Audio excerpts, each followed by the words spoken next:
काही प्रेमकथा लग्नानंतर संपतात, पण काही प्रेमकथा मृत्यूनंतरही जिवंत राहतात. आज मी तुम्हाला अशीच एक कथा सांगणार आहे, जी ऐकून कदाचित तुमच्याही डोळ्यात पाणी येईल. एका छोट्या गावाच्या बाहेर एक जुनी स्मशानभूमी होती. दिवसा तिथे फारसं कोणी जात नसे आणि रात्री त्या रस्त्याने चालण्याची लोकांची हिंमत होत नसे. पण दररोज संध्याकाळी एक म्हातारा हातात मातीचा दिवा घेऊन त्याच स्मशानात जात असे. त्याचं नाव होतं गोविंद काका. वय 70च्या पुढे, पाठीला बाक, पण डोळ्यात एक वेगळी शांतता. गावातील लोक त्याची थट्टा करायचे. अरे, तो बघ, रोज स्मशानात जाणारा म्हातारा. पण गोविंद काका कधीच कोणाला उत्तर देत नसत. ते शांतपणे एका जुन्या समाधीजवळ बसत आणि एक छोटासा दिवा लावत. दिवा लावल्यानंतर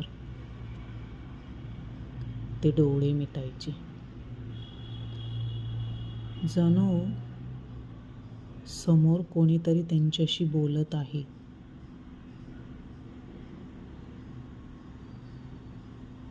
एक दिवस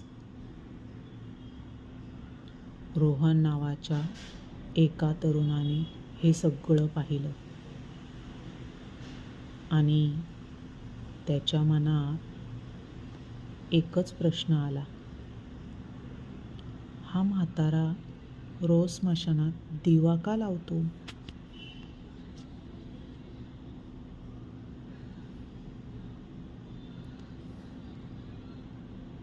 दुसऱ्या दिवशी संध्याकाळचे 7 वाजले. नेहमीप्रमाणे गोविंद काका हातात मातीचा दिवा घेऊन स्मशानाच्या दिशेने चालू लागले. रोहन त्यांच्या मागे अगदी शांतपणे चालू लागला. त्याला भीती वाटत होती, पण सत्यही जाणून घ्यायचं होतं. गोविंद काका स्मशानाच्या एका कोपऱ्यात थांबले. तिथे एक साधीशी समाधी होती. त्यांनी प्रेमाने दिवा लावला, फुलं अर्पण केली आणि हळूच त्या समाधीवर हात ठेवला. मग त्यांच्या डोळ्यातून अश्रू वाहू लागले. ते हलक्या आवाजात म्हणाले, सावित्री, आजही मी आलोय. तुला अंधाराची भीती वाटायची ना, म्हणून हा दिवा आजही विझून देत नाही. हे ऐकताच रोहनच्या अंगावर काटा आला. त्याला समजलं ही कोणाचीही समाधी नव्हती. ती गोविंद काकांच्या पत्नीची समाधी होती. पण गोविंद काकांनी पत्नीला एक वचन दिलं होतं, जे त्यांनी तिच्या मृत्यूनंतरही मोडलं नव्हतं. ते वचन काय होतं?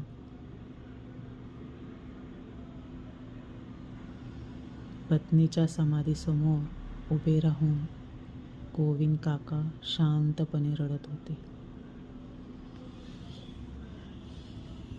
रोहनने धैर्य करून विचारलं, काका, तुम्ही रोज इथे का येतात? यावेळेस गोविंद काका हसले, पण त्या हास्यामागे आयुष्यभराचं दुःख लपलं होतं. ते म्हणाले, बाळा, माझ्या सावित्रीला अंधाराची खूप भीती वाटायची. लग्नानंतर रोज संध्याकाळी मी घरात दिवा लावायचो. ती हसायची आणि म्हणायची, तू असतोस ना, मग मला कोणत्याच अंधाराची भीती वाटत नाही. गोविंद काकांचे डोळे पुन्हा भरून आले. पण एक दिवस ती मला कायमची सोडून गेली. तिच्या जाण्याआधी मी तिला एक वचन दिलं होतं, जोपर्यंत माझा श्वास चालू आहे तोपर्यंत तुझ्यासाठी रोज एक दिवा नक्की लावेन. हे ऐकताच रोहनच्या डोळ्यात अश्रू आले. त्याला समजलं, खरं प्रेम मृत्यूने संपत नाही. पण दुसऱ्याच दिवशी गोविंद काका स्मशानात आले नाही. असं काय झालं होतं?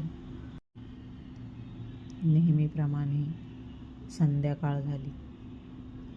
सूर्य मावळला. पण त्या दिवशी गोविंद काका स्मशानाच्या वाटेवर दिसले नाहीत. रोहन बराच वेळ वाट पाहत राहिला. त्याच्या मनात विचार आला, काका कुठे गेले असतील?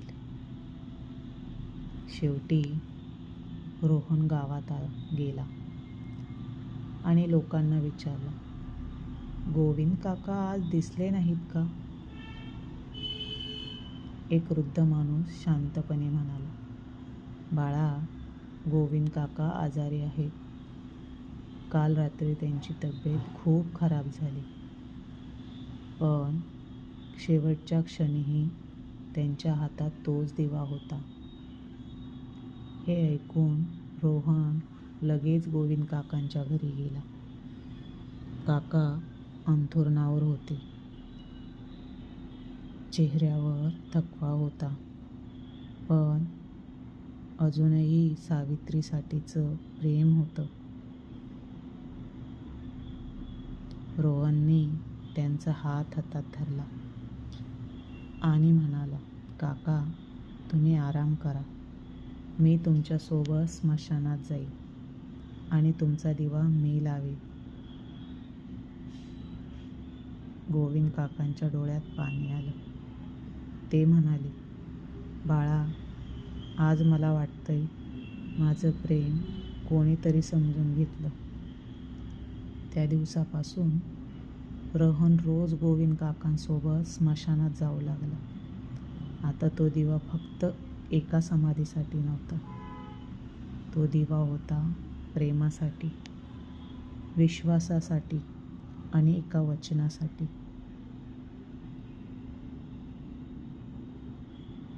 मित्रांनो, जर तुम्ही कोणावर प्रेम केलं असेल, कोणावर विश्वास ठेवला असेल, कोणाला वचन दिलं असेल आणि या कथेचा जर पुढील भाग तुम्हाला जाणून घ्यायचा असेल तर मला कमेंट करून नक्की सांगा. लाईक करा, शेअर करा, सबस्क्राईब पण करा आणि तुम्हाला ही कथा कशी वाटली हे मला नक्की सांगा आणि कमेंटमध्ये पुढील भाग लिहायला विसरू नका. धन्यवाद.